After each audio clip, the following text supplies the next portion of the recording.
ముందుగా ఆయిల్ వేడయ్యాక పల్లీలు వేసుకొని పచ్చిమిర్చి ఉల్లిగడ్డ వేసుకొని 3 బాగా వేగనివ్వాలి. మాడకుండా మీడియం ఫ్లేమ్లో పెట్టుకొని కలుపుతూనే ఉండండి. అసలు తెలంగాణ ఉప్మా అనేది యూట్యూబ్లో దొరకదు కావచ్చు. యూట్యూబ్లో ఉప్మా కోసం సెర్చ్ చేస్తే కిచిడి కనిపిస్తుంది. నేను 2 కప్పుల రవ్వ తీసుకుంటున్నా. 2 కప్పుల రవ్వకి మనం 4 కప్పుల వాటర్ తీసుకోవాలి. నేను వాటర్ ఆల్రెడీ బాయిల్ చేసి పెట్టుకున్నాను. వేసుకుంటే వాటర్లోనే ఉప్పు వేసుకుంటే మన టేస్ట్ కూడా ముందుగానే చూసుకోవచ్చు. నేను మాత్రం రవ్వలో వేస్తున్నా ఉప్పు. ఇలా అయితే మన టేస్ట్ కొంచెం తెలియదు. బాగా మిక్స్ చేసుకోవాలి. రవ్వని బాగా మిక్స్ చేయాలి. ఉప్పు బాగా కలవాలి కదా.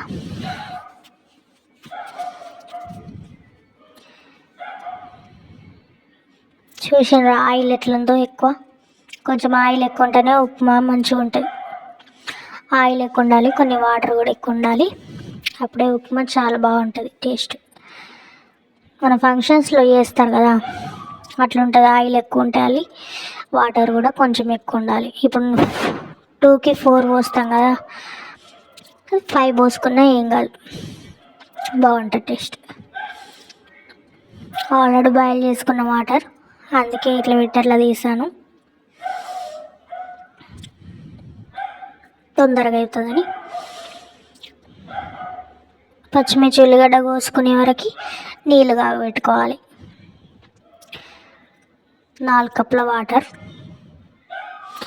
పోసుకోవాలి.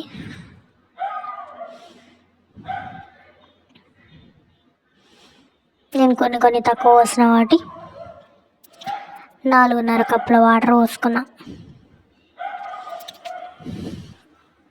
4.5 కప్పులు 5 కప్పులు పోసుకున్నా బాగుంటుంది. 5 కప్పులు అయినా పోసుకోవచ్చు. బాగా మిక్స్ చేసుకోవాలి. ఉండలు కట్టదు, ఎందుకంటే బాగా వేగింది కదా రవ్వ, వేగి టేస్ట్ వస్తుంది.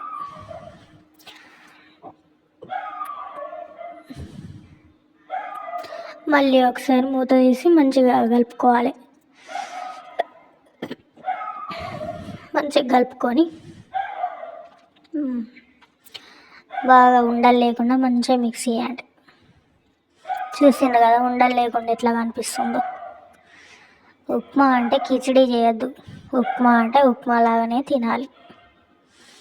ఉప్మా చేయమంటే క్యారెట్, బీట్రూట్, బీన్స్ అన్నీ వేసి కిచిడి చేసేస్తాను. 5 minutes తర్వాత తీసుకొని అల్లం చట్నీ విత్ ఉప్మా రెడీ.